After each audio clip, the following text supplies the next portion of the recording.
ناظرین، YouTube analytics کے مطابق ہمارے ویورز میں سے 67.5% لوگوں نے ہمارے چینل کو سبسکرائب نہیں کیا ہے اور 32.5% سبسکرائبر نے بیل آئیکن کو پریس کیا ہے۔ ہم تمام ویورز سے درخواست کرتے ہیں کہ ہمارے چینل کو سبسکرائب ضرور کریں اور بیل آئیکن کو پریس کریں تاکہ ہماری لیٹسٹ ویڈیو آپ تک پہنچ سکے۔ شکریہ۔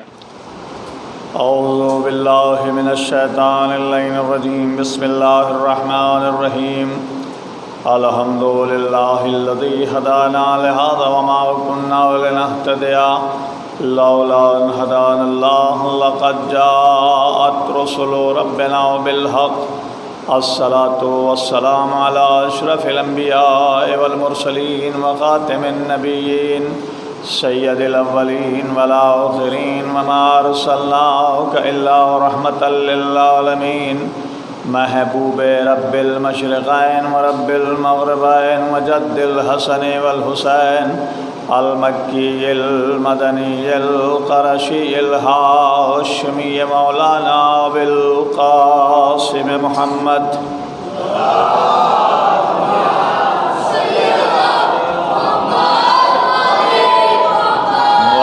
الطیبین الطاہرین المعصومین المظلومین ولعنۃ اللہ علی اعدائہم اجمعین۔ اما بعد فقد قال اللہ سبحانہ تبارک و تعالی فی قرآن المجید والفرقان الحمید وقولہ الحق۔ بسم اللہ الرحمن الرحیم۔ اذ ابتلی ابراہیم ربہ بکلمات فأتمہن قال انی جاعلک للناس اماما قال ومن ذریتی قال لا ینال عہد الظالمین۔ صلوات بھیجیں محمد۔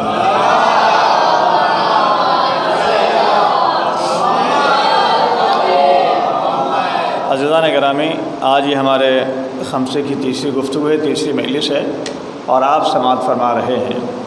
خلاق کائنات جناب ابراہیم کے سلسلے میں ارشاد فرماتا ہے کہ اذ ابتلی ابراہیم ربہ بکلمات، اللہ نے جب ابراہیم کا چند کلمات کے ذریعے امتحان لیا، فأتمہن، جب وہ امتحان میں کامیاب ہو گئے تو فرمایا انی جاعلک للناس اماما، میں آپ کو لوگوں کا امام بنانے والا ہوں۔ قال ومن ذریتی، کہا پروردگار میری اولاد میں، میری ذریت میں، قال لا ینال عہد الظالمین، یہ عہدہ ملے گا لیکن کسی ظالم کو نہیں ملنے والا ہے۔ مطلب یہ ہے کہ ظالم کبھی بھی ہادی رہبر نہیں ہو سکتا ہے، نبی نہیں ہو سکتا ہے، امام نہیں ہو سکتا ہے، خلیفہ نہیں ہو سکتا ہے۔ اب جو دوسروں کے سامنے سر جھکا جھکا کے شرک کر چکے ہوں وہ سب کچھ بن سکتے ہیں لیکن ہادی اور رہبر اور خلیفہ نہیں بن سکتے ہیں۔ صلوات بھیجیے محمد والے محمد۔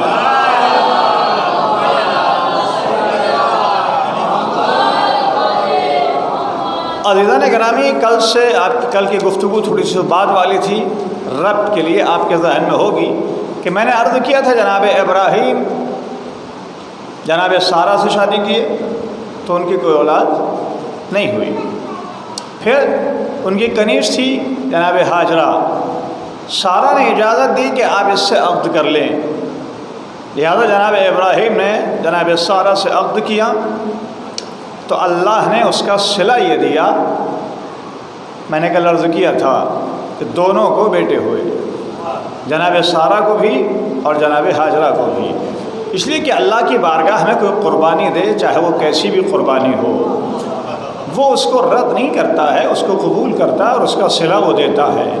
اور سب کچھ برداشت کر سکتی ہے لیکن سوت برداشت نہیں کر سکتی ہے، لیکن خود ہاجرہ نے کہا کہ اولاد نہیں ہو رہی ہے لہذا آپ اس کنیز سے شادی کر لیں۔ جناب ابراہیم نے شادی کی تو اللہ نے اس کی جزا سارہ کو بھی دی، ہاجرہ کو تو مل نہیں تھی لیکن سارہ کو بھی دی، تو کیا ہوا؟ جناب سارہ کے اسحاق ہوئے، جناب سارہ کے اسحاق اور جناب ہاجرہ کے جناب اسماعیل۔ جناب اسماعیل کو کہا لا کے بسایا مکے میں، دعا کی پروردگار ان کی طرف لوگوں کے دلوں کو موڑ دے اور اس کو ثمرات سے نواز، چھوڑ کے جناب ہاجرہ کو چلے گئے تو مکہ وہ زمین تھی جہاں اس وقت تو خانہ کعبہ تعمیر بھی نہیں ہوا تھا، بنجر زمین تھی لیکن دعا کی تھی۔ اس کے بعد اللہ نے کہا اے ابراہیم میرے لیے بیت بناؤ، کس کے لیے؟ طواف کرنے والوں کے لیے، رکوع کرنے والوں کے لیے، سجدہ کرنے والوں کے لیے۔ ہیں اللہ نے بیت بنوایا. میں نے پرسوں کی مجلس میں کہا تھا جناب ابراہیم و اسماعیل نے بیت بنایا. لیکن یہاں ایک جملہ میں آپ کی خدمت میں اس سے پہلے عرض کروں گا تاکہ دنیا پہچانے کہ بیت کی عظمت کیا ہوتی ہے. آپ غور کیجئے گا ذرا, یہ بیت کس نے بنایا ہے؟ نبیوں نے بنایا نا. نبی اللہ کے بندے ہیں. اللہ نے کہا میرے گھر کو پاک کرو, طہر بیت للطائفین والعاکفین والرکع السجود, طواف کرنے والوں کے لیے, اعتکاف کرنے والوں کے لیے, رکوع اور سجدہ کرنے والوں کے لیے میرے گھر کو بناؤ. تو جناب ابراہیم و اسماعیل نے بنایا, لیکن حکم پروردگار سے بنایا ہے. لیکن دونوں اللہ کے بندے ہیں کہ نہیں ہیں؟ دونوں اللہ کے بندے ہیں. یہ مسجد کس نے بنائی؟ اب تو مسجد بیت الصلاۃ تھی پہلے, ابھی مسجد مثال دے دیں. مسجد ہے, کس نے بنائی ہے؟ بندوں نے بنائی نا, یا کسی اور نے بنائی؟ بندوں نے بنائی, اپنا پیسہ لگایا. بندوں نے بنائی ہے, اپنا پیسہ لگایا. آپ مجھے بتائیں, غور سے سوچ کے بتائیں, کیا اگر ہم اس مسجد کو خراب کرنا چاہے, یا کوئی بھی ایک آدمی آگے خراب کرنا چاہے, توڑنا چاہے, ایک اینٹ بھی نکالنا چاہے, نکال سکتا ہے؟ سب کے سب کھڑے ہو جائیں گے, ارے تمہارے باپ کی ہے, بنایا اس کا بھی پیسہ لگا ہے. لیکن اب نہیں کہہ سکتے چونکہ مسجد بن گئی ہے, پیسہ لگایا تھا میں نے, لیکن اب یہ نہیں کہہ سکتے میرے باپ کی ہے. نہیں, سب کی ہے. لہذا کسی کو بھی نقصان پہنچانے کا حق نہیں ہے. خانہ کعبہ جو دو نبیوں نے بنایا ہے اس کو کوئی نقصان پہنچا سکتا ہے؟ اگر کوئی ایک اینٹ بھی نکالنا چاہے تو پورا عالم اسلام چلا اٹھے گا. یہاں تو بھیونڈی والے چلائیں گے کہ مسجد خراب کر رہے ہو, وہاں پورا عالم اسلام چلا اٹھے گا کہ کیوں خانہ کعبہ کو خراب کر رہے ہو, یہ اللہ کا بنایا ہوا گھر ہے. توجہ, یہ اللہ کا گھر ہے. بنایا کس نے؟ اللہ کا بنایا ہوا نہیں, اللہ کا گھر ہے. لیکن بنایا کس نے ہے؟ جناب ابراہیم و اسماعیل نے. مسجد بھی اللہ کا گھر ہے, لیکن بنایا بندوں نے ہے. توجہ کریں گے, بنایا بندوں نے ہے. تو جس کو بندے بنائیں اس کو نقصان نہیں پہنچا سکتا. توجہ کیجیے گا, اس کو نقصان نہیں پہنچا سکتے. جناب داؤد نے کہا تھا, یا جناب سلیمان نے کہا تھا, پروردگار ہر بادشاہ کے لیے خزانہ ہوتا ہے, تیرا خزانہ کہاں ہے, یا تیرا گھر کہاں ہے؟ کہ ہوا فی قلب مومن, ہوا فی قلب مومن, وہ مومن کے دل میں ہے. مومن کا دل میرا گھر ہے. مومن کا دل کس نے کہا؟ اللہ نے. مومن کا گھر میرا گھر ہے. تو آپ سوچئے گا یہ دل جو بنایا ہے کس نے بنایا ہے؟ اللہ نے خود بنایا ہے. اور اس کے بعد کہتا ہے مومن کا دل میرا گھر ہے. تو یہ خانہ خدا جو مسجد ہے یہ بندوں نے بنائی, اس کو نقصان پہنچانا جائز نہیں. خانہ کعبہ جو بندوں نے بنایا ہے اس کو نقصان پہنچانا جائز نہیں. تو جس دل کو اللہ نے بنایا ہو اس مومن کے دل کو توڑنا کہاں سے جائز ہوگا؟ صلوات بھیجیے محمد و آل محمد.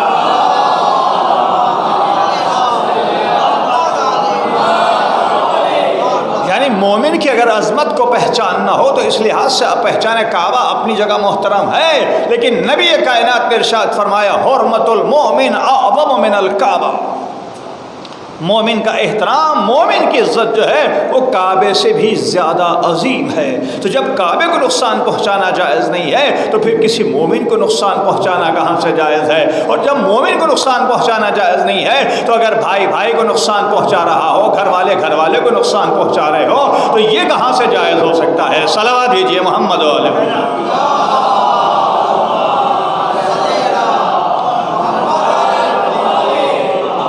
تو عزیزان گرامی غور فرمائیں گے, دو جناب اسحاق اور جناب اسماعیل دونوں بیٹے. اللہ نے انصاف کا تقاضا دیکھیے کیا کیا. اسحاق کو کیا دیا؟ نسل چلتے چلتے اسحاق کو جناب خلاق کائنات نے خانہ خدا بیت المقدس دیا.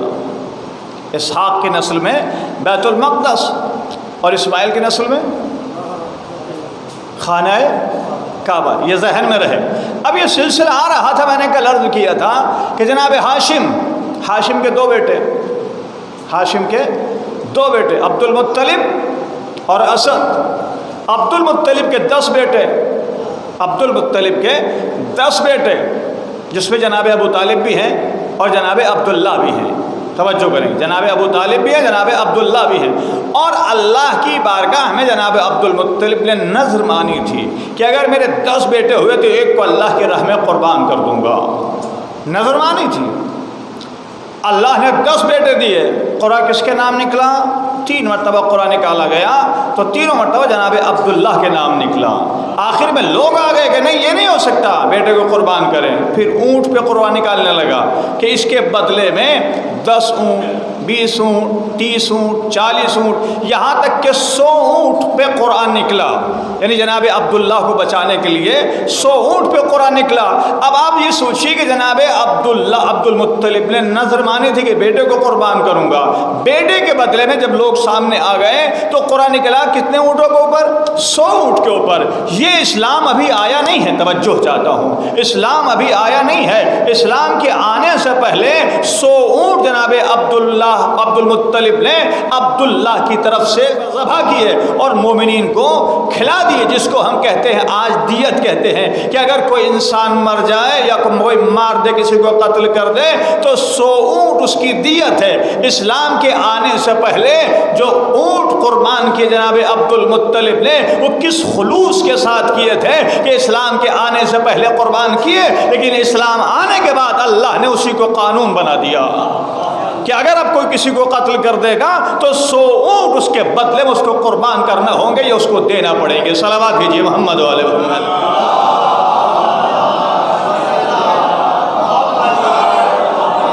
اور علماء نے لکھا ہے کہ کچھ خصوصیات جناب عبد المطلب کی ایسی تھیں جو اسلام نے بعد میں قبول کی ہیں۔ خصوصیات کس کی تھی؟ جناب عبد المطلب کی۔ لوگ کہتے ہیں کہ معاذ اللہ استغفر اللہ یہ خاندان کافر تھا، لیکن اگر کافر تھا تو اسلام ان کی خصوصیات کو کیسے قبول کر رہا ہے؟ پہلی خصوصیت یہی ہے کہ دیت کے اوپر 100 اونٹ یہ اسلام نے معین کیا۔ دوسرے، اگر کوئی کسی شادی کر لیتا تھا تو اس کی بیٹے کے اوپر اس کی بیوی وہ ماں حرام ہوتی تھی، اسلام نے بھی اس کو حرام قرار دیا۔ اس کے بعد اگر کوئی طواف کرنے کے لیے آتا تھا تو 7 چکر کاٹے جاتے، جناب عبد المطلب سے متولی تھے خانہ کعبہ کے، 7 چکر کاٹتے تھے۔ اسلام نے بھی کتنے رکھے؟ 7 ہی رکھے۔ یہ سنت کس کی ہے؟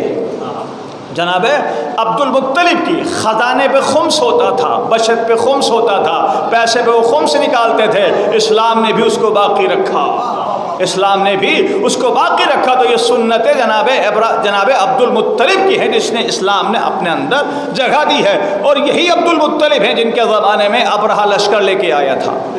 کس لیے آیا تھا؟ تاکہ خانہ کعبہ کو مسمار کر سکے۔ ایک جملہ بس آگے بڑھوں گا انشاءاللہ، مسمار کر سکے خانہ کعبہ کو۔ مسمار کرنے کے لیے جب آگے بڑھنے لگا لشکر تو سارے کے سارے جتنے ہاتھی تھے سب بیٹھ گئے۔ لیکن اس سے پہلے ایک جملہ غور کیجئے گا، جیسی وہاں پہنچے ابرہہ کا لشکر تو اس نے کیا کیا؟ جناب عبد المطلب کے اونٹ چل رہے تھے، ان کو پکڑ لیا۔ جناب عبد المطلب کو معلوم ہوا تو وہ گئے اس کے پاس، تو یہ تعظیم کے لیے کھڑا ہو گیا۔ ابرہہ جو لشکر آیا تھا بادشاہ، وہ کھڑا ہو گیا تعظیم کے لیے ان کا سردار، جبکہ خود کہا تھا کوئی کھڑا نہ ہو، لیکن جلالت وہ تھی کہ خود بخود تعظیم کے لیے، اس لیے کہ انوار اہل بیت کے حامل تھے، کھڑے ہو گئے۔ اور کھڑے ہونے کے بعد کہتے ہیں حضور آپ نے تو ہمیں منع کیا تھا، آپ تو خود ہی تعظیم کے لیے کھڑے ہو گئے۔ کہ پیشانی میں ایک ایسا نور چمک رہا تھا جس نے تعظیم کے لیے مجھے مجبور کر دیا۔ کہا کس لیے آئے ہو؟ سردار نے پوچھا کس لیے آئے ہو؟ کہا آپ کے لشکر والوں نے میرے اونٹ پکڑ لیے ہیں۔ غور کیجیے گا، آپ کے لشکر والوں نے میرے اونٹ پکڑ لیے، میں ان کو لینے کے لیے آیا ہوں۔ کہ ہم تو سمجھ رہے تھے کہ آپ کعبے کی سفارش کرنے کے لیے آئے ہوں گے، اس لیے کعبے کے متولی آپ ایمان دیکھیں کتنا پختہ ہے۔ ہم سوچ رہے کعبے کی آپ سفارش کرنے کے لیے آئے ہوں گے کہ آپ واپس چلے جائیں، کعبے کو مسمار نہ کریں۔ تو جناب عبد المطلب کے ایمان کو دیکھیے، آپ کہتے ہیں انا رب الابل، میں اونٹوں کا مالک ہوں، وَإِنَّ لِلْبَيْتِ رَبًّا، اس گھر کا بھی کوئی رب ہے، میں اونٹوں کا مالک ہوں، اونٹ بچانے آیا ہوں۔ جو رب کا مالک ہے، بیت کا مالک ہے، وہ اس کو بچائے گا۔ یہ ایمان ہی کی تو دلیل ہے، اور بچایا کیسے؟ اگر ایمان کی دلیل نہ ہوتی تو اللہ بھی نہ بچاتا۔ لیکن جو جناب عبد المطلب نے کہہ دیا تھا وہی ہوا کہ نہیں ہوا؟ جب لشکر چلنے لگا تو ہاتھی بیٹھ گئے، ادھر سے چھوٹے چھوٹے کنکر برسنا شروع ہوئے ابابیل کے ذریعے سے، منقار، چونچ میں، پنجوں میں چھوٹے چھوٹے پتھر آنا شروع ہوئے۔ قرآن کہتا ہے کہ عصف معکول، چبایا ہوا بھوسا بنا دیا، چبایا ہوا بھوسا بنا دیا۔ میں نے کہا پروردگار یہ تیرے خانہ کعبہ کو مسمار کرنے کے لیے آئے ہیں تو بڑے بڑے پتھر کیوں نہیں بھیج دیتا؟ یہ چھوٹے چھوٹے پتھر کیوں بھیج رہا ہے؟ کہاں جہاں چھوٹا گناہ ہے وہاں چھوٹے پتھر آئیں گے، جہاں بڑا گناہ ہوگا وہاں بڑا پتھر آئے گا۔ تو چونکہ کعبے کا دشمن تھا چھوٹے چھوٹے پتھر آئے، جو مولود کعبہ کا دشمن تھا اس کے لیے ایک ہی آیا، بڑا آیا جس نے مسمار کر دیا۔ صلوات دیجیے محمد و آل محمد۔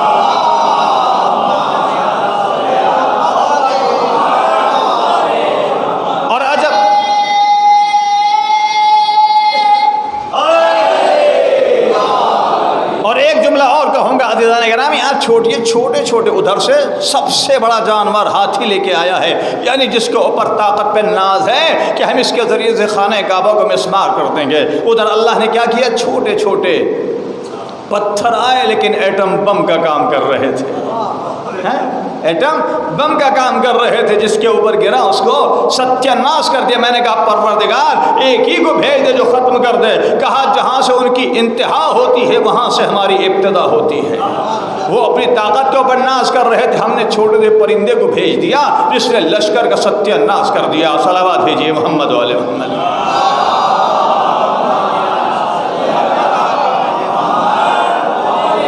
یہی عبد المطلب، پھر عرض کر رہا ہوں، یہ عبد المطلب ان کے 10 بیٹے آپ جانتے ہیں، جناب عبداللہ بھی ہیں، ابو طالب بھی ہیں، ابو لہب، ابو دوسرے بھی ہیں، 10 بیٹے۔ آپ غور کریں، ادھر جناب اسد ان کے بھائی ہیں دوسرے، ان کی بیٹی ہے کون؟ جناب فاطمہ بنت اسد۔ اب ابو طالب کے بعد فاطمہ بنت اسد، ان دونوں کی شادی ہوتی ہے، ان دونوں کی شادی ہوتی ہے۔ کون پیدا ہوا؟ مولائے کائنات۔ توجہ چاہتا ہوں، مولائے کائنات کہاں پیدا ہوئے؟ کعبے میں۔ اب یہ ذہن میں رہے آپ کے، کہاں پیدا ہوئے؟ خانہ کعبہ میں۔ توجہ، ادھر سلسلہ چلتے ہوئے آیا تھا، پہلے وزیر کا نام تھا ہارون، پہلے وزیر کا نام تھا جناب موسیٰ کے، اس لیے کہ محمد مثل موسیٰ، مولائے کائنات مثل علی۔ علی کی شادی جیسے شہزاد بہن سے ہوئی، ویسی ہارون کی شادی شہزاد بہن سے ہوئی۔ وہاں بھی 3 بیٹے، شبر، شبیر، مشبر، یہاں بھی 3 بیٹے، حسن، حسین، محسن۔ توجہ، یہ سلسلہ چلا تو پہلے وزیر کا نام ہے جناب ہارون، آخری وزیر کا نام ہے جناب عیسیٰ۔ عیسیٰ کہاں پیدا ہوئے؟ توجہ کیجیے گا، عیسیٰ کہاں پیدا ہوئے؟ ماں کہاں رہتی تھی؟ ماں نبی کی ماں ہے، کہاں رہتی تھی؟ حنہ نے منت مانی کہ پروردگار مجھے بیٹا دے دے، اگر بیٹا دیا تو میں خانہ خدا کو وقف کر دوں گی۔ لیکن ہوئی بیٹی، رہتی کہاں تھی؟ بیت المقدس میں۔ اللہ کے 2 گھر ہیں نا، خانہ خدا، خانہ کعبہ اور بیت المقدس۔ ایک کس کو دیا؟ جناب اسحاق کی نسل کو۔ ایک کس کو دیا؟ خانہ کعبہ جناب اسماعیل کی نسل کو۔ دونوں سلسلے چل رہے تھے۔ ادھر فاطمہ بنت اسد گھر سے باہر رہتی ہیں، ابو طالب کے گھر میں رہتی ہیں، خانہ خدا میں نہیں رہتی ہیں۔ لیکن جناب مریم کہاں رہتی ہیں؟ خدا کے گھر میں، بیت المقدس میں یا بیت المقدس میں۔ لیکن جب ولادت عیسیٰ کی منزل آئی، غور کیجیے گا دونوں پہ، جب ولادت عیسیٰ کی منزل آئی تو کیا کہا اللہ نے؟ مریم نکلو، مریم نکلو، یہ عبادت خانہ ہے، زچہ خانہ نہیں ہے۔ اب میں آپ سے ایک سوال کر رہا ہوں کہ ایسے ولادت کے موقع پہ جو ساتھ نہ دینے والا ہو وہ بھی ساتھ دیتا ہے، دشمنی ہم سے اختلاف ہے، لیکن اگر ولادت کی منزل آ جائے تو وہ بھی ہمت دلانے کے لیے کھڑے ہو جاتے ہیں ساتھ میں۔ بڑا مشکل کا وقت ہوتا ہے، لیکن اللہ ایسے حالات میں مریم سے کہہ رہا ہے۔ لیکن اس سے پہلے کے حالات مریم کے کیا ہیں؟ جناب زکریا بند کر کے چلے جاتے تھے کمرے میں، کھانا کہاں سے آتا؟ زکریا کے یہاں سے، لیکن کبھی کبھی اللہ کے یہاں سے بھی کھانا آتا تھا۔ آگے قرآن بھی کہتا ہے کہ جب مریم سے پوچھتے تھے یہ کھانا کہاں سے آیا ہے، جو بلا فصل ہوتا تھا، بغیر فصل کے کھانا ہوتا تھا، تو پوچھتے تھے کہاں سے آیا؟ کہا ہوا من عند اللہ، یہ اللہ کی طرف سے آیا ہے، اس لیے کہ مقفل رہتا تھا، تالا لگا رہتا تھا کمرے میں، تو کھانا مل جاتا تھا، اللہ کی طرف سے کھانا آتا تھا۔ تو ایک طرف تو یہ احترام ہے کہ اگر بھوک لگے، ضرورت پڑے تو اللہ اپنی طرف سے کھانا بھیج دیتا ہے۔ لیکن جب ولادت عیسیٰ کی منزل آئی تو کہا مریم نکلو، یہ عبادت خانہ ہے، زچہ خانہ نہیں ہے۔ یہ ذہن میں رہے، عبادت خانہ ہے، زچہ خانہ نہیں ہے۔ رہتی کہاں ہے مریم؟ بیت المقدس میں رہتی ہے، بیت المقدس میں رہتی ہے۔ لیکن جب ولادت کی منزل آئی، عبادت خانہ ہے مریم، زچہ خانہ نہیں ہے۔ فاطمہ بنت اسد کہاں رہتی تھی؟ جناب ابو طالب کے گھر میں۔ لیکن جب ولادت علی کی منزل آئی، ولادت علی کی منزل آئی، کہا نکلو، کہاں پہنچو، کہاں چلو، جس کے لیے میں نے گھر کو بنایا ہے۔ پروردگار ایک نبی کی ماں کو نکال رہا ہے، علی کی ماں کو بلا رہا ہے۔ لفظوں کو بدل کے کہوں، نبی کی ماں کو نکال رہا ہے، امام کی ماں کو بلا رہا ہے۔ صلوات بھیجیے محمد علیہ محمد۔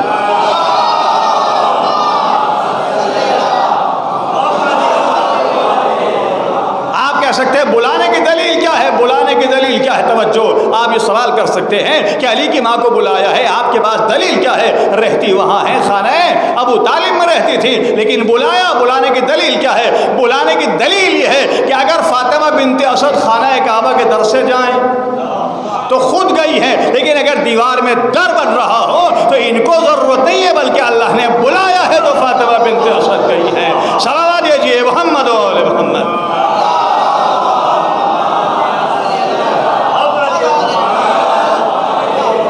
اب یہاں سے غور کیجیے گا، فاطمہ بنت اسد سے کہا آؤ، محترمہ بنت اسد داخل کیسے ہوئی؟ مولائے کائنات کی ولادت ہوئی۔ جناب عیسیٰ کی ماں سے کیا کہا؟ نکلو، یہ عبادت خانہ ہے، غزہ خانہ نہیں ہے۔ میں نے کہا پروردگار، توجہ، میں نے کہا پروردگار تیرے دو گھر ہیں، ایک بیت المقدس، ایک خانہ کعبہ، دونوں ابراہیم کی نسل کے ہیں، دونوں ابراہیم کی نسل والوں کے لیے ہے۔ بیت المقدس میں نسل اسحاق ہے، بیت الخانہ خدا میں، بیت الخانہ کعبہ میں جناب اسماعیل کی نسل ہے۔ ایک کو بلا رہا ہے، ایک کو نکال رہا ہے۔ اے پروردگار، یہ معاملہ بعد کا ہوگا، پہلے عیسیٰ کی منزل ہے، ابھی تو مولا کائنات کی منزل بہت دور ہے۔ توجہ، پیدا ہونے دے اپنے گھر میں، جب یہاں رکھ رکھا ہے مریم کو، تو اگر عیسیٰ پیدا ہو بھی جائیں گے تو کیا مشکل ہے، پیدا ہونے دے۔ کہا نہیں، نادان جانتا نہیں ہے، یہ شرف میں نے کسی اور کے لیے رکھا ہے، یہ شرف میں نے کسی اور کے لیے رکھا ہے۔ میں نے کہا پروردگار تیرے دو گھر ہیں، ایک میں عیسیٰ کو پیدا ہونے دے، ایک میں علی کو پیدا کر لینا۔ کہا نہیں، میں یہ بھی گوارا نہیں کر سکتا کہ علی کی ولادت میں نبی کی ولادت شامل ہو، یا اس شرف میں علی کے ساتھ کوئی نبی شامل ہو جائے۔ جملہ کہنے کو دل چاہتا ہے کہ جب علی کی ولادت میں نبی کی ولادت کو اللہ برداشت نہیں کر سکتا، تو پھر علی کی خلافت میں کسی غیر کی خلافت کو صلوات دیجیے محمد و آل محمد۔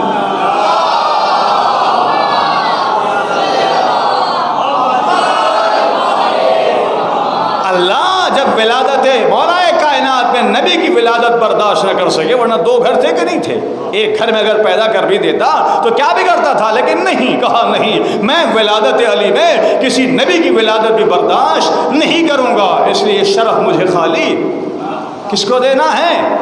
پھر جملہ سنیے انشاءاللہ۔ عجب نہیں، پروردگار جواب دے، نادان جانتا نہیں ہے، میں وحدت میں لا شریک، میں وحدت میں لا شریک ہوں، یعنی ایک اکیلا ہوں، میرے علاوہ کوئی دوسرا نہیں ہے۔ میں ویسے جیسے وحدت میں لا شریک ہوں، ویسی علی کو ولادت میں لا شریک دیکھنا چاہتا ہوں۔ صلوات دیجیے محمد و آل محمد۔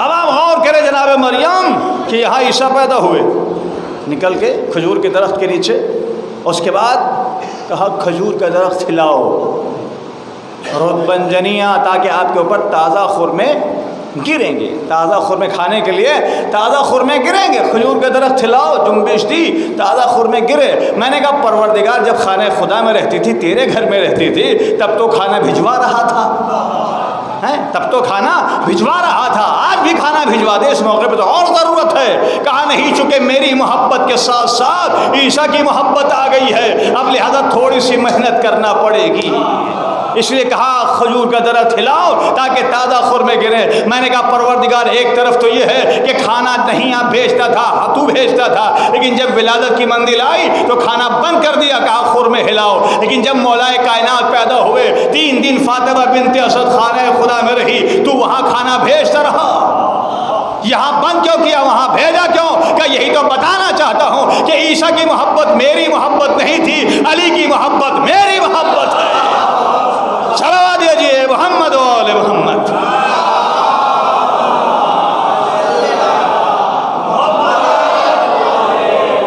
اب عزیزان گرامی غور فرمائیں گے آپ ذرا، عیسیٰ مولا کائنات کہاں پیدا ہوئے؟ خانہ کعبہ میں۔ عیسیٰ کہاں پیدا ہوئے؟ گھر کے باہر۔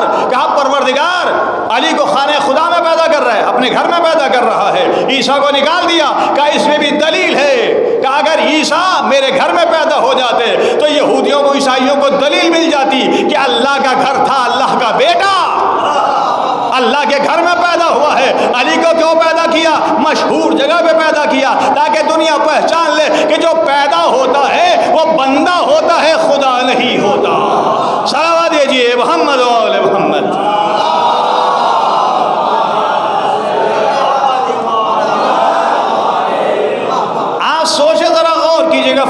بنت اسد کہاں رہتی ہے؟ جناب ابو طالب کے گھر، جناب ابو طالب کے گھر۔ لیکن جب ولادت علی کی منزل آئی تو کہاں بلایا؟ اللہ نے اپنے گھر میں بلایا، اپنے گھر میں جناب مولا کائنات پیدا ہوئے۔ کا اتفاق تھا، کچھ لوگوں نے کہا اتفاق تھا، ہم نے کہا آج اختیار ہے، وہ تو اتفاق سے ہو گیا تھا، آج اختیار ہے، آج کسی کو پیدا کر کے بتا دو۔ کہا نہیں، یہ فضیلت علی کے علاوہ کسی کو مل ہی نہیں سکتی، یہ فضیلت صرف علی کے لیے ہے، کسی اور کو یہ فضیلت ملنے والی نہیں ہے۔ تو مولا کائنات کہاں پیدا ہوئے؟ اللہ کے گھر میں۔ اب ایک جملہ اور سنیے، کیوں اللہ نے مولا کائنات ہی کو، ورنہ 4 بیٹے اور 3 بیٹے اور بھی تو ابو طالب کے ہیں، ان کو کسی کو پیدا کر سکتا تھا، یہ تو سب سے چھوٹے ہیں۔ توجہ کریں گے، یہ سب سے چھوٹے ہیں، 3 بڑے بھائی اور ہیں، لیکن علی کی فضیلت الگ، سگے بھائی ہیں، اپنے بھائی ہیں، ایک ماں ہے، ایک باپ ہے، سب برابر ہیں؟ آپ بتائیے، سب برابر ہیں؟ تو جب سگے والے برابر نہیں، غور نہیں کر رہے ہیں، جس کا باپ ایک ہے، خاندان ایک ہے، شجرہ ایک ہے، حسب ایک ہے، نسب ایک ہے، جب وہ علی کے برابر نہیں ہو سکتے اپنے والے ہو کر کے، وہ علی کے برابر نہیں ہو سکتے، تو جس کا شجرہ الگ ہو، خاندان الگ ہو، رشتہ الگ ہو، وہ کہاں سے علی کے برابر ہو سکتے ہیں؟ صلوات دیجیے محمد و آل محمد۔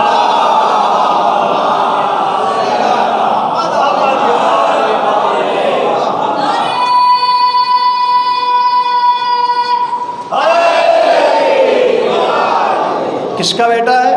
کہاں پیدا ہوا ہے؟ خانہ کعبہ میں۔ بیٹا کس کا ہے؟ جناب ابو طالب کا۔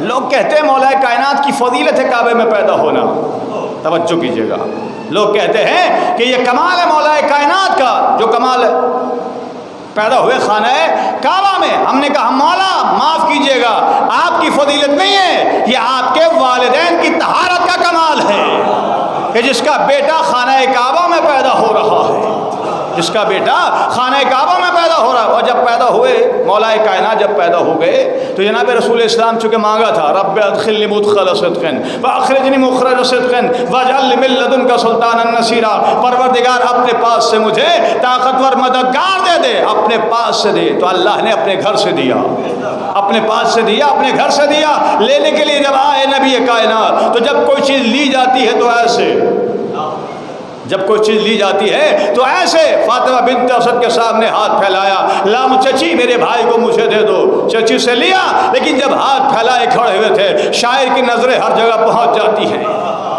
شاعر کی نظریں ہر جگہ پہنچ جاتی ہے، تو شاعر نے 2 مصرے بہت اچھے کہے کہ کیسی دولت آپ کی آغوش میں ہے فاطمہ، کیسی دولت آپ کی آغوش میں ہے فاطمہ، میں نبی کو دیکھتا ہوں ہاتھ پھیلائے ہوئے، میں نبی کو دیکھتا ہوں ہاتھ پھیلائے ہوئے۔ اب یہی ایک جملہ کہنے کو دل چاہتا ہے کہ کائنات جس کے سامنے ہاتھ پھیلائے اس کو محمد کہتے ہیں، اور محمد جس کے سامنے ہاتھ پھیلائے اس کو فاطمہ بنت اسد کہتے ہیں۔ صلوات دیجیے محمد و آل محمد۔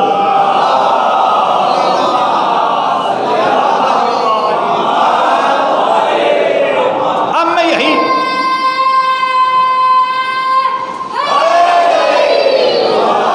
ایک جملہ اور ملاحظہ کریں گے، جب لی جاتی ہے تو ایسے، دی جاتی ہے تو کیسے؟ لی جاتی ہے ایسے، دی جاتی ہے ایسے۔ کبھی غور کیا آپ نے کہ مولا کائنات ہی کو غدیر کے میدان میں دونوں ہاتھوں کو اٹھا کے کیوں دکھایا؟ توجہ چاہتا ہوں، کیوں دکھایا؟ اس لیے کہ نبی کا لقب ہے امین، نبی کا ایک لقب ہے امین، اور امین کا مطلب ہوتا ہے جیسے لے جیسے لے ویسے دے۔ کعبے سے دونوں ہاتھوں سے لیا تھا، غدیر کے میدان میں دونوں ہاتھوں سے دے کے گئے ہیں تاکہ پہچان لے کہ میں امین ہوں۔ اور اسی لیے جب نعرہ لگتا ہے تو دونوں ہاتھ اٹھ جاتے ہیں، دونوں ہاتھ اٹھ جاتے، کیوں؟ تاکہ پتا چلے کہ نبی نے ہاتھ اٹھا کے دیا تھا، ہم ہاتھ اٹھا کے آج تک لے رہے ہیں۔ صلوات دیجیے محمد و آل محمد۔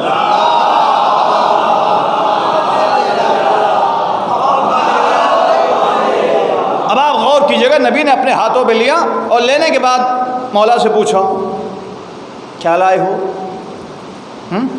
کیا لائے ہو؟ کہ توریت لایا ہوں، زبور لایا ہوں، انجیل لایا ہوں، قرآن لایا ہوں۔ 3 تو نازل ہو چکی تھی ہیں، چوتھی قرآن نازل نہیں ہوئی تھی۔ تو نبی سنتے گئے، توریت والے سے بہتر، زبور والے سے بہتر انجیل والے سے بہتر قرآن۔ کیا کہا نبی نے؟ مجھ جیسا قرآن، مجھ جیسا پڑھا۔ ٹھیک صاحب کہنے لگے تو قرآن تو نازل ہی نہیں ہوا، قرآن ابھی نازل ہی نہیں ہوا، تو علی نے پڑھا کیسے؟ ہم نے کہا بے وقوف، اعتراض کرنے سے پہلے سوچ، اگر قرآن نازل نہیں ہوا تو نبی نے سنا کیسے؟ جب نازل ہوا ہی نہیں ہے، علی کے پڑھنے پر اگر اعتراض ہے تو نبی کے سننے میں بھی تو اعتراض ہونا چاہیے۔ صلوات دیجیے محمد والے محمد۔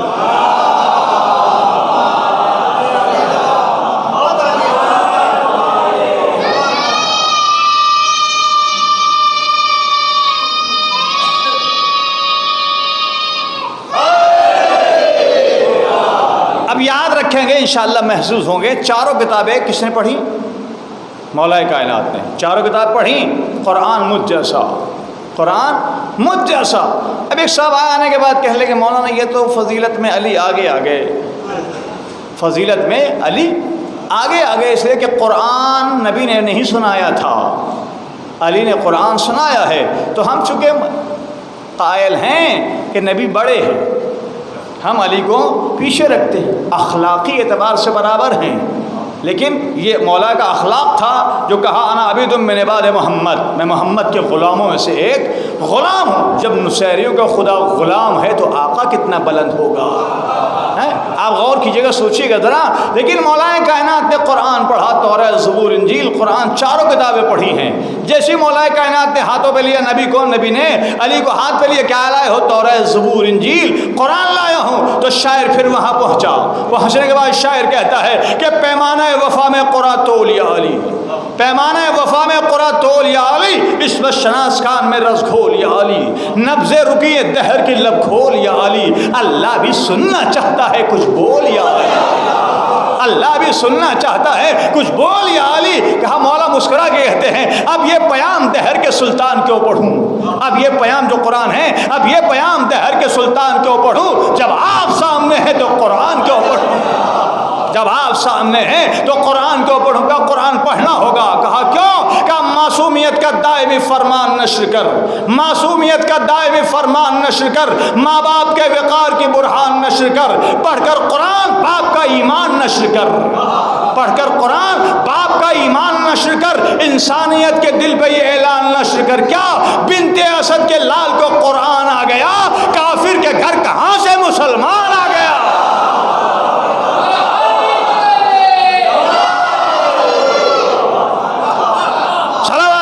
محمد والے محمد۔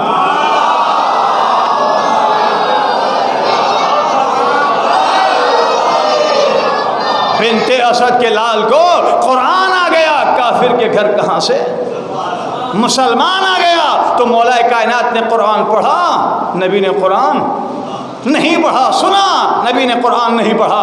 ایک صاحب کہنے لگے نبی پیچھے علی آگے۔ شاعر پھر 4 مصرے بہت اچھے کہے، کہا ہم علی کو پیچھے ہی رکھتے، آگے کرتے نہیں ہے، یہ وقت کی بات ہے۔ تو اس نے 4 مصرے کہے کہ ہر شخص ہر ایک بات کو پاتا ہی نہیں تھا، ہر شخص ہر ایک بات کو پاتا ہی نہیں تھا، ہر لفظ ہر ایک ذہن میں آتا ہی نہیں تھا، ہر لفظ ہر ایک ذہن میں آتا ہی نہیں تھا۔ قرآن بھلا کس کو سناتے بھی محمد، بھلا کس کو سناتے بھی محمد، قرآن کسی اور کو آتا ہی نہیں تھا۔ صلوات دیجیے محمد والے محمد۔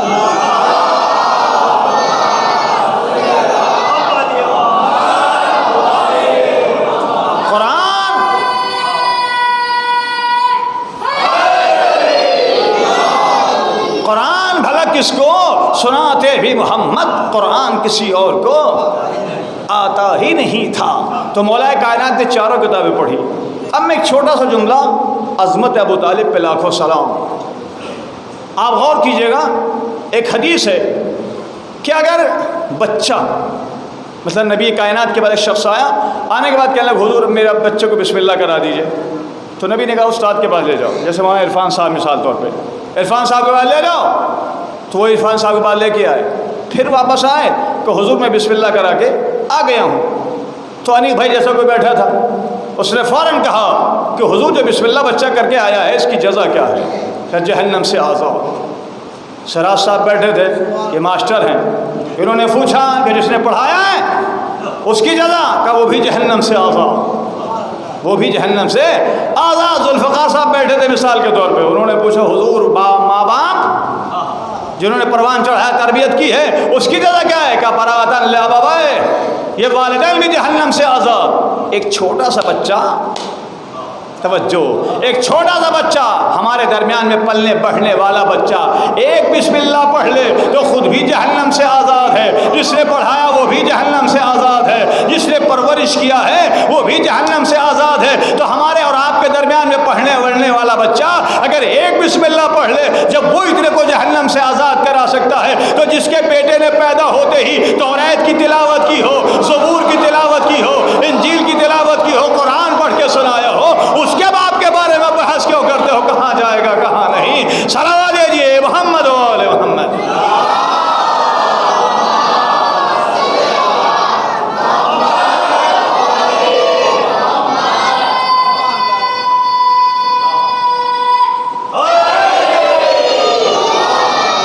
تو عزیزان گرامی غور کیجیے گا، اب یہاں مولا کائنات کی ولادت کہاں؟ خانہ کعبہ میں۔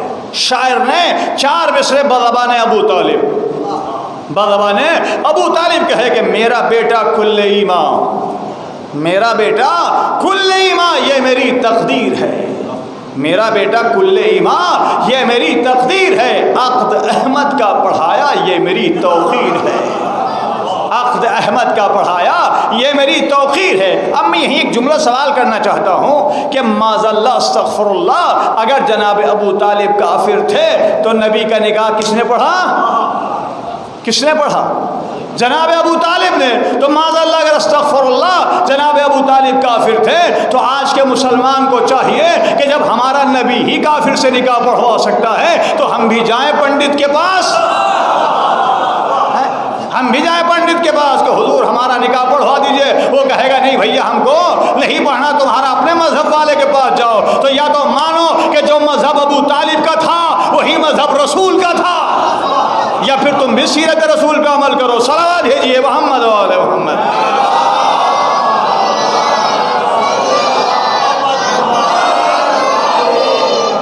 تو کہا میرا بیٹا کل ایمان یہ میری تقدیر ہے، عقد احمد کا پڑھایا یہ میری توقیر ہے۔ علی کہاں پیدا ہوئے؟ خانہ کعبہ میں۔ میرا بیٹا کل ایمان یہ میری تقدیر ہے، عقد احمد کا پڑھایا یہ میری توقیر ہے، اور مجھ کو کافر کہنے والوں اور قبلہ ڈھونڈ لو، مجھ کو کافر کہنے والوں اور قبلہ ڈھونڈ لو، میرے بیٹے کی جنم بھومی میری جاگیر ہے، جاگیر میری جاگیر ہے۔ اب میں یہیں ایک جملہ پھر آپ سے کہوں، بابری مسجد والا مسئلہ یاد ہے نا؟ کیوں انہوں نے مقدمہ کیا؟ کیوں کیا تھا؟ اس لیے کہ ہمارے رام جی پیدا ہوئے، اسی لیے تو کیا تھا، مقدمہ جیت بھی گئے، جو بھی ہوا، لیکن مقدمہ تو یہی تھا کہ ہمارا ہادی ہمارا رہبر یہاں پیدا ہوا ہے، لہذا یہ ہمارا حق ہے۔ تو جب وہ وہاں ان کا رہبر ان کا ہادی پیدا ہو جائے تو وہ ان کا ہو جاتا ہے، تو ہمارا ہادی ہمارا رہبر ہمارا علی جہاں پیدا ہو وہ کس کا ہے؟ وہ ہمارا ہوگا، کسی اور کا نہیں۔ صلوات بھیجیے محمد و آل محمد۔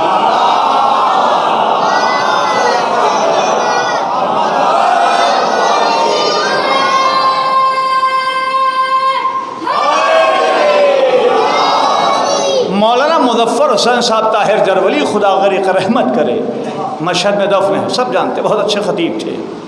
انہوں نے ایک جملہ کہا، بچپن میں ہم لکھنؤ میں تھے تو وہاں ان سے سنا، کہنے لگے ایک صاحب آئے، کہنے لگے خانہ کعبہ میں جو دروازہ ہے، جو پیچھے در بنا تھا، دیوار میں در بنا، یہ مولا کائنات کی ولادت کی وجہ سے نہیں بنا۔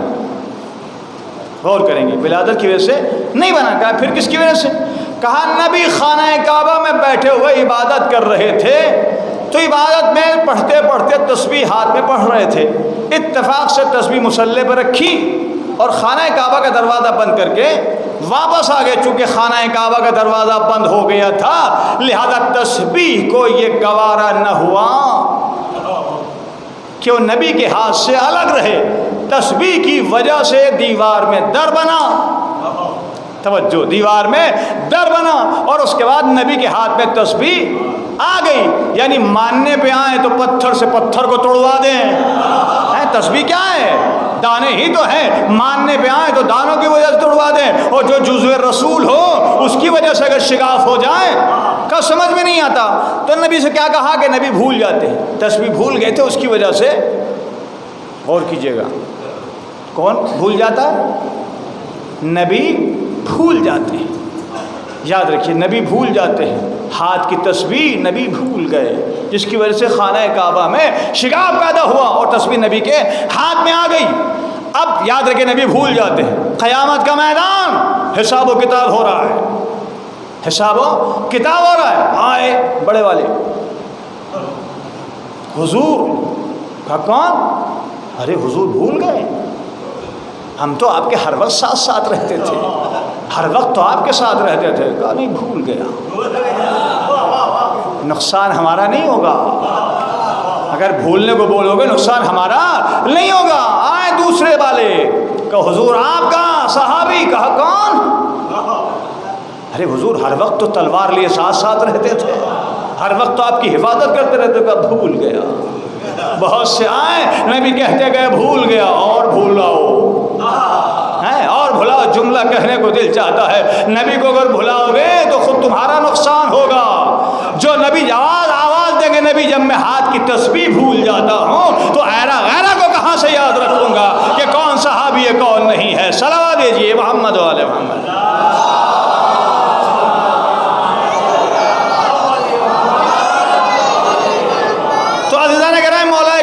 نبی کے ہاتھوں پہ ہے۔ آگے کسی نے سوال کیا، اے علی نبی بتاؤ یہ کیسے ہیں؟ تو نبی خاموش ہیں، کچھ جواب نہیں دے رہے ہیں۔ جبرائیل آ گئے، خاموش کیوں ہیں؟ بولیے نا۔ ہاتھ کو پوچھ رہے ہیں، کہو ید اللہ ہے، آنکھ کو پوچھ رہے ہیں، کہو عین اللہ ہے، زبان کو پوچھ رہے ہیں، کہو لسان اللہ ہے، ایک ایک کو پوچھتے گئے، یہ بتاتے گئے۔ نبی نے دیکھا، ارے مانگا تو میں نے اپنے لیے تھا، مانگا تھا میں نے اپنے لیے، اللہ نے ایک ایک کر کے پھر لے لیا۔ اب جو دیکھا نبی نے کچھ چیزیں بچی تھی تو فوراً کہا، یا علی لحموں کا لحمی دموں کا دمی، اے علی تمہارا گوشت میرا گوشت ہے، تمہارا خون میرا خون ہے۔ اب مولا کائنات مسکرا رہے ہیں، مولا کائنات نبی کے ہاتھوں پہ ہے، مسکرا رہے ہیں۔ نبی نے پوچھا، حضور مسکرا کیوں رہے ہیں؟ کہ مسکرا اس لیے رہا ہوں کہ آج میں تقسیم ہو گیا۔ توجہ کریں گے، آج میں تقسیم ہو گیا۔ کہا مسکرانے کی بات کیا ہے؟ کہ تقسیم ہو گیا۔ کہا کیوں؟ کہ کچھ خدا نے لے لیا۔ توجہ کریں گے، کچھ خدا نے لے لیا، کچھ آپ نے لے لیا۔ اب جو مجھ سے محبت کرے گا وہ آدھی خدا سے ہوگی، آدھی نبی سے ہوگی، محبت ہوگی تو آدھی خدا سے، آدھی آپ سے، اور اگر کوئی دشمنی کرے گا تو دشمنی بھی مجھ سے نہیں ہوگی، آدھی خدا سے ہوگی، آدھی آپ سے ہوگی۔ صلوات دیجیے محمد و آل محمد۔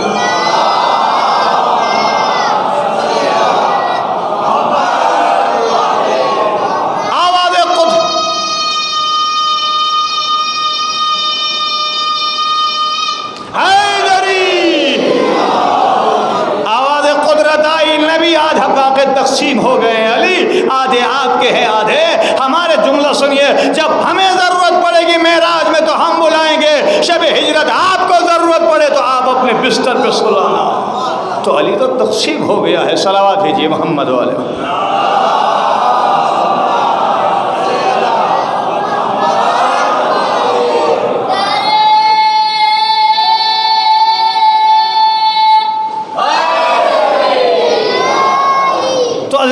مولا کائنات کے لیے کہاں رکھا؟ خانہ خدا، بیت، خانہ کعبہ۔ اور مریم کے لیے کیا رکھا؟ بیت المقدس۔ اب مولا کائنات کی بیوی ہیں جناب فاطمہ زہرا، تھوڑا سا عظمت کے لحاظ سے کوئی جواب ہے؟ نہیں، کوئی بھی جواب نہیں ہے۔ لوگ کہتے ہیں کہ مریم کا مقابلہ جناب فاطمہ زہرا سے، مریم کا مقابلہ جناب فاطمہ زہرا سے۔ سنی علماء نے بھی لکھا کہ زہرا کا مقابلہ مریم سے بھی نہیں ہو سکتا۔ کہا کیوں؟ دلیل دیں۔ کہا مریم کی منزل الگ، زہرا کی منزل الگ۔ سب سے پہلی بات توجہ کریں گے، سب سے پہلی بات کہ جب شکم مادر میں تھیں، مریم نے اپنی ماں سے کلام نہیں کیا، لیکن زہرا نے اپنی ماں سے کلام کیا ہے. جب زہرا پیدا ہوئی مریم بھی پیدا ہوئی. زہرا کا نام کس نے رکھا؟ کس نے رکھا؟ پنجر پاک کے نام اللہ نے رکھے. محمد کا نام، علی کا نام، زہرا کا نام. آپ کہتے ہیں نا اے پروردگار انت محمد، یعنی ہذہ محمد وانت المحمود، یہ محمد ہے تو محمود ہے، یہ فاطر ہے تو فاطمہ ہے، تو فاطر ہے یہ فاطمہ ہے، تو اعلیٰ ہے یہ علی ہے. یہ نام کس نے؟ اللہ نے رکھے. تو فاطمہ کا نام بھی اللہ نے رکھا. مریم کا نام کس نے رکھا؟ قرآن کہتا ہے ماں نے کہا انی سمیتہ مریم، میں نے اس کا نام مریم رکھا ہے. تو نام ہی کے اعتبار سے آپ عظمت پہچان لے. کس کی؟ مریم اور فاطمہ زہرا. زہرا کا نام اللہ نے رکھا، مریم کا نام مریم کی ماں نے رکھا. ایک ہے خدا، ایک ہے بندہ. تو جو فرق زمین و آسمان میں ہے وہ فرق زہرا اور مریم میں ہے. دونوں میں سے کوئی بھی کسی کے مقابلے پہ مریم کی عظمت الگ، زہرا کی عظمت الگ ہے. دونوں کی منزلیں الگ ہیں. اب بس زیادہ گفتگو نہیں کرنا ہے. ایک صلوات بھیجیے محمد والے محمد.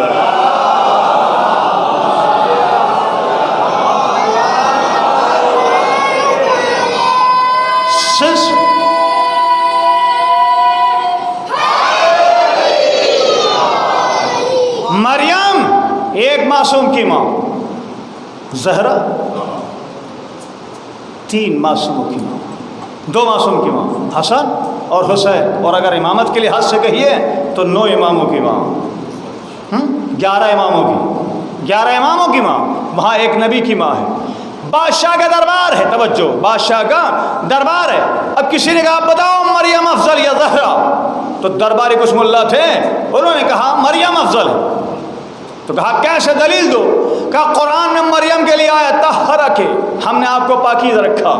ایک دوسرے مریم کے لیے سورہ آیا ہے، زہرا کے لیے سورہ نہیں آیا. یہ درباری مولوی کہہ کے کھڑا ہو گیا، بیٹھ گیا. اس کے بعد علی کا چاہنے والا، زہرا کا چاہنے والا کھڑا ہوا کہ حضور یہ آپ کا درباری مولوی غلط بکتا ہے.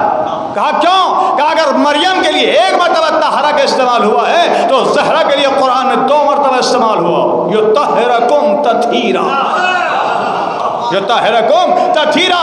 اور مریم کے لیے ایک سورہ نازل ہوا ہے سورہ مریم. زہرا کے لیے 2 سورے نازل ہوئے ہیں، سورہ حلقہ اور سورہ کوثر. یہ 2 سورے زہرا کے لیے نازل ہوئے ہیں. کہ اور سورہ اگر سننا چاہتا ہے، میں نے کل عرض کیا تھا یاد رکھیے گا، اور سننا چاہتا تو سن. مریم کے ایک بیٹا معصوم، زہرا کے 2 بیٹے معصوم. پتہ کیسے چلے اور آگے بڑھے، پتہ کیسے چلے کہ عظمت میں کون زیادہ ہے کون زیادہ نہیں ہے. کہ ہم مریم جب گھر میں تھی وہاں فرشتہ بغیر اجازت کے آ گیا، لیکن زہرا کے دروازے پہ فرشتے کو بھی اجازت لینا پڑی. کہ اور آگے پوچھنا چاہتا ہے تو مریم کا بھی بیٹا زندہ ہے، زہرا کا بیٹا بھی زندہ ہے. دونوں آئیں گے، دونوں انتظار میں ہیں، دونوں آئیں گے. مریم کا بیٹا پیچھے ہوگا. کل یاد عرض کیا تھا مریم کا بیٹا پیچھے ہوگا، زہرا کا بیٹا آگے ہوگا. اب یہاں شاعر نے ایک بہت اچھی بات کہی ہے، غور کیجیے گا. صلوات بھیجیے محمد والے محمد.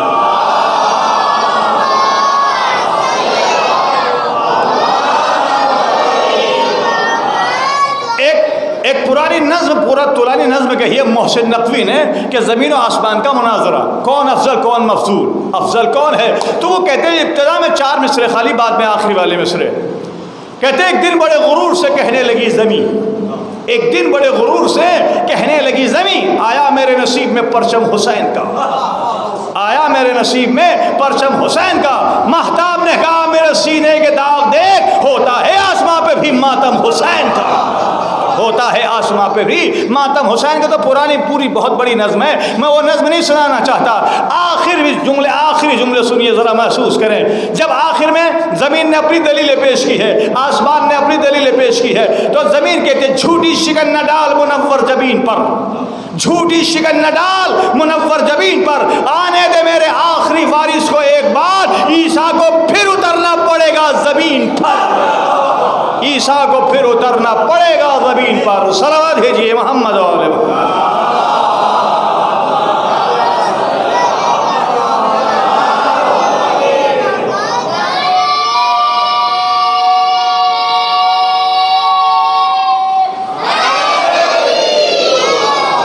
تو عزیزان گرامی آپ نے محسوس کیا ہے اسحاق کی نسل میں دونوں ہیں، ابراہیم کی نسل میں دونوں ہیں. ابراہیم بھی ہیں ابراہیم کی نسل میں اسحاق بھی ہیں اور جناب اسماعیل بھی ہیں، لیکن اس امامت کس سے چلی ہے؟ نسل اسماعیل سے۔ نبوت کس سے؟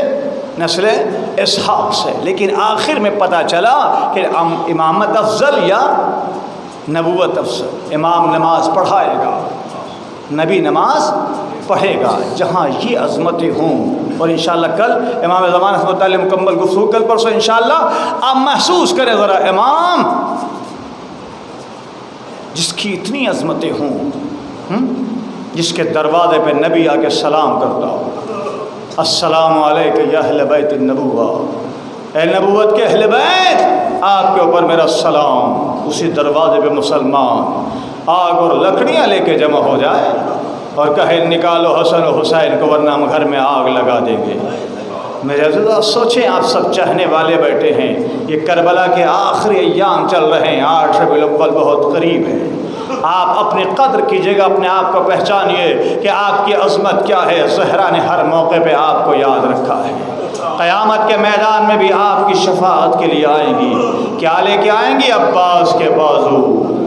اللہ سوال کرے گا، زہرا شفاعت کے لیے کیا لے کے آئی ہو؟ تو زہرا آواز دیں گی، عباس کے کٹے ہوئے بازو ہماری شفاعت کے لیے ہیں۔ لیکن آپ سوچیے، امام حسین جس کے لیے آپ جان دیتے ہیں، اس نے آپ کو کہاں کہاں یاد کیا ہے، کس موقع پہ یاد کیا ہے؟ جہاں کوئی اپنوں کے علاوہ کسی دوسرے کو یاد نہیں کرتا ہے، امام حسین نے وہاں بھی آپ کو یاد کیا ہے۔ سب سے پہلی منزل جب زمین کربلا پہ قدم رکھا، زمین کربلا پہ قدم رکھا اور زمین خریدی، تو وہاں بھی وقف کرنے کے بعد کہا تھا ہماری شہادت یہاں ہوگی، ہم کو آ کے دفن کر دینا۔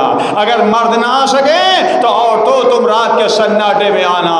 پھر بچوں سے کہا بچوں تم کھیلتے ہوئے آنا، ہماری میت کے اوپر مٹی ڈال دینا۔ اور پھر سب کو بلا کے وصیت کی تھی کہ ہم یہاں دفن ہو جائیں گے، ہمارے لوگ زیارت کے لیے آئیں گے تو ہم تم سے وصیت کر رہے ہیں کہ جو بھی ہماری زیارت کے لیے آئے اس کو 3 دن مہمان رکھنا، اس کو کھانا کھلانا، اس کو پانی پلانا۔ مولا ابھی تو آپ 10 سے کربلا میں قدم رکھے ہیں، لیکن اپنے چاہنے والوں کا اتنا خیال کہ بھوکے پیاسے میرے چاہنے والے نہ رہے۔ 3 دن ان کو مہمان رکھنا، 3 دن کھانا کھلانا، یہ پہلی منزل ہے جہاں حسین نے آپ کو یاد کیا ہے۔ دوسری منزل یاد دلاؤں، سیدہ کلال جب 70 لاشیں اٹھا چکا ہے، آخر میں آواز دیتا ہے حل من ناصر ینصرنا، حل من مغیث یغیثنا، ہے کوئی فریاد کو پہنچنے والا، ہے کوئی مدد کرنے والا؟ تو کوئی آواز نہ آئی۔ حسین نے سنا خیمے سے رونے کی آواز آ رہی ہے، جناب زینب گریہ کر رہی ہیں۔ پلٹ کے پہنچے زینب کے پاس، بہن زینب ابھی حسین زندہ ہے، ابھی گریے کا سبب کیا ہے؟ کہا بھیا میں نہ روتی، لیکن علی اصغر نے اپنے کو جھولے سے گرا لیا۔ کہا علی اصغر کا مقصد میں سمجھ گیا۔ جیسی رباب جناب زینب نے لا کے دیا تو رباب کہتی میرے سرتاج میں علی اصغر سے کچھ باتیں کرنا چاہتی ہوں۔ کہا لے جاؤ۔ رباب اپنی آغوش میں لے کے کہتی اصغر تم سب سے چھوٹے ہو، پیاسے 3 دن کے پیاسے ہو، دادا تمہارے ساقی کوثر ہے۔ اے میرے لال علی اصغر جب دادا کی آغوش میں پہنچنا تو پیاسے ضرور ہو، لیکن اپنے بابا سے پہلے پانی نہ پی لینا۔ کہا میرے لال علی اصغر جب دادی کے پاس پہنچنا تو میری شکایت نہ کرنا کہ اماں نے 3 دن سے پانی نہیں پلایا، 3 دن سے دودھ نہیں پلایا۔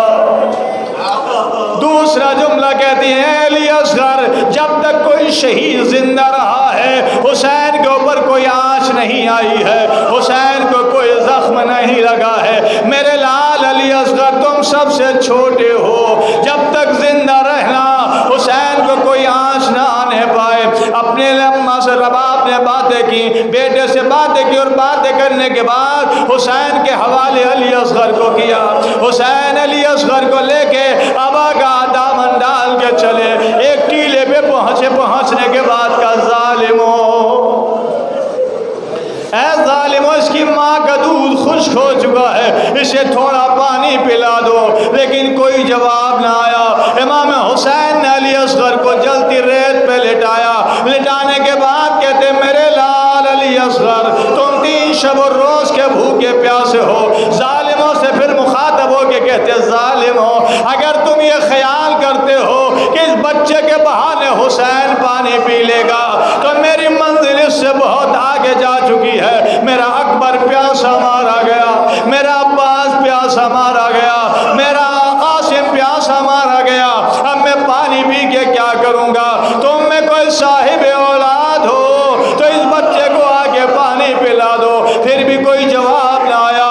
حسین نے علی اصغر کو ہاتھوں پہ لیا، لینے کے بعد کہتے میرے لال علی اصغر تم بھی تو حجت خدا کے فرزند ہو، اپنی حجت کو تمام کرو۔ علی اصغر نے سوکھی زبان اپنے سوکھے ہونٹوں پہ پھرانا شروع کی۔ مطلب یہ تھا میرے نانا کا کلمہ پڑھنے والوں، میں 3 شب و روز کا بھوکا پیاسا ہوں، مجھے تھوڑا پانی پلا دو۔ فوج اشقیہ منہ پھیر پھیر کے رونے لگی۔ پسر ساتھ کہتا آئین آئین حرملہ اقطع کلام الحسین، حرملہ کہاں ہے؟ حسین کے کلام کو قطع کر دے۔ حرملہ نے تیر کو چلے کمان میں جوڑا، تیر خطا کر گیا، دوسرا تیر چلایا وہ خطا کر گیا، تیسرا تیر چلایا وہ خطا کر گیا۔ کسی نے پوچھا حرملہ ہم سے اگر کوئی پوچھتا کہ سب سے بڑا تیر انداز کون ہے تو ہم تیرا نام لیتے، آخر تجھے کیا ہو رہا ہے؟ کہا ذرا خیمے کی طرف دیکھ، ذرا خیمے کی طرف دیکھ۔ 3 سال کی سکینہ دامن پھیلائے کہہ رہی ہے حرملہ بتا میرے بھائی علی اصغر نے کیا بگاڑا ہے؟ کیوں میرے بھائی کو شہید کر رہا ہے؟ میں نے نظریں بچائی، تیر چلا، علی اصغر کا گلا چھدا، امام کا بازو چھدا، امام کے ہاتھوں پہ بچہ منقلب ہو گیا۔ حسین نے تیر کو نکالا، چلو میں خون کو لیا، زمین کی طرف پھینکنا چاہا، آواز آئی حسین اگر ایک قطرہ بھی زمین پہ آ گیا تو تا قیامت دانا نہ اگے گا۔ آسمان کی طرف پھینکنا چاہا، آسمان سے بھی آواز آئی حسین اگر ایک قطرہ بھی آ گیا تو تا قیامت بارش نہ ہوگی۔ حسین نے خون کو چہرے پہ ملا، ملنے کے بعد کہتے اصغر تو نے مجھے سرخ رو کر دیا ہے، اپنے نانا سے اب میں اسی عالم میں ملاقات کروں گا اور کہوں گا نانا اے میرے نانا آپ کی امت نے یہ تحفہ دیا ہے۔ علی اصغر کو اپنے ہاتھوں پہ لیے کھڑے تھے کہ ایک مرتبہ ایک قاصد آیا، آنے کے بعد کہتا السلام علیکم یا ابا عبداللہ، اے آقا میرا سلام قبول ہو۔ حسین نے پوچھا کون ہو؟ کہا نا برید الصغرا، میں صغرا کا قاصد صغرا کا خط لے کے آیا ہوں۔ امام خط کو پڑھتے جاتے ہیں، آنسو بہاتے جاتے ہیں، کہیں عباس کا تذکرہ، کہیں قاسم کا تذکرہ، کہیں علی اکبر کا تذکرہ۔ ایک مرتبہ حسین نے کیا دیکھا کہ قاصد صغرا ادھر ادھر کوئی ڈھونڈ رہا ہے۔ پلٹ کے پوچھا بھیا کیا تلاش کر رہے ہو؟ کہا مولا جب میں مدینے سے چلنے لگا تھا تو صغرا نے کہا تھا کہ جب میرا بابا خط پڑھ رہا ہوگا، میرا 6 مہینے کا بھیا علی اصغر گھٹنوں کے بل چلتا ہوا آئے گا، تو اس کو اٹھا کے پیار کر لینا۔ میں علی اصغر کو تلاش کر رہا ہوں کہ کہاں ہے۔ کہا قاصد صغرا دیکھ یہ میرے ہاتھوں پہ علی اصغر کا لاشا ہے، اس کو پیار کر لے، جا کے صغرا سے کہہ دینا صغرا اے صغرا تیرا بھیا مارا گیا، تیرا بھیا شہید کر دیا گیا۔ تو میرے عزیزو ہاتھوں پہ علی اصغر تھے، آپ کو یاد کر کے کہتے ہیں شیعتی مہما شربتم معاذ بالفضل کرونی، اے میرے شیعوں جب ٹھنڈا پانی پینا تو مجھے یاد کر لینا کہ میں کیسے اپنے بچے کے لیے پانی کا سوال کر رہا تھا اور کس طرح سے اس کی پیاس بجھائی گئی۔ آخری موقع 1 منٹ کی زحمت، آخری موقع جہاں حسین نے آپ کو یاد کیا ہے، جب سید سجاد کے پاس پہنچے، کہا کون؟ کہا میں حسین ہوں۔ کہا چچا عباس کیا ہوئے؟ کہا سب شہید ہو گئے۔ کہا پھوپھی اماں ذرا میرا عصا اٹھائے۔ کہا عصا کیا کرو گے؟ کہا میں بھی اپنے بابا کے اوپر جان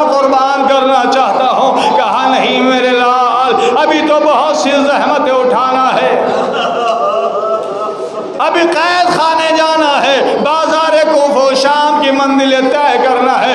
اس موقع پہ کوئی کسی کو یاد نہیں کرتا، لیکن حسین نے آپ کو یاد کیا، کہا میرے لال سجاد جب قید خانے شام سے چھوٹ کے مدینے جانا تو میرے چاہنے والوں کو میرا سلام کہنا چاہنے والوں، شرط وفا یہ ہے کہ جب ٹھنڈا پانی پینا تو میری پیاس کو یاد کر لینا۔ یہی وجہ ہے کہ سید سجاد کے سامنے جب بھی پانی آتا تھا کربلا کر روک کر کے کہتے تھے واللہ قتل ابیت شانہ، ہائے میرا بابا، ہائے میرا بابا جو پیاسا مارا گیا۔ سیعلم الذین ظلموا ای منقلب ینقلبون الا لعنۃ اللہ علی القوم الظالمین۔ پروردگار اہل بیت طاہرین کا واسطہ ہماری اس عبادت کو قبول فرما، ہمارے اشکوں کو رومال سیدہ میں جگہ عطا فرما، حاضرین مجلس بانیان مجلس کی تمام مشکلات کو دور فرما۔ پروردگار جو مرحوم ہو چکے ان کی مغفرت فرما، جوار ائمہ معصومین میں جگہ عطا فرما۔ یا اللہ اہل بیت طاہرین کا واسطہ جو بیمار ہیں بیمار کربلا کے صدقے میں شفا یاب فرما۔ اے پروردگار رزق حلال میں اضافہ فرما، رزق حرام سے محفوظ فرما۔ پروردگار محبان اہل بیت، شیعان اہل بیت جہاں جہاں بھی ہیں ان سب کی جان و مال و عزت و آبرو کی حفاظت فرما۔ پروردگار کرونا جیسی وبا کو نیست و نابود فرما، اس وبا سے اپنے چاہنے والوں کو محفوظ فرما۔ اے پروردگار اہل بیت طاہرین کا واسطہ امام عصر کے ظہور میں تعجیل فرما، ہم کو ان کے مخلص غلاموں میں شمار فرما۔ ربنا تقبل منا انک انت السمیع العلیم۔ ایک مرتبہ سورہ حم اور 3 مرتبہ سورہ اخلاص کی تلاوت فرما کر مرحومہ نازنین فاطمہ بنت غلام علی اور مرحومہ امتیاز فاطمہ بنت جواد حسین اور مرحوم اسد علی ابن اصغر علی اور جملہ مومن و مومنات کی روح کو اصالہ ثواب کر دیں۔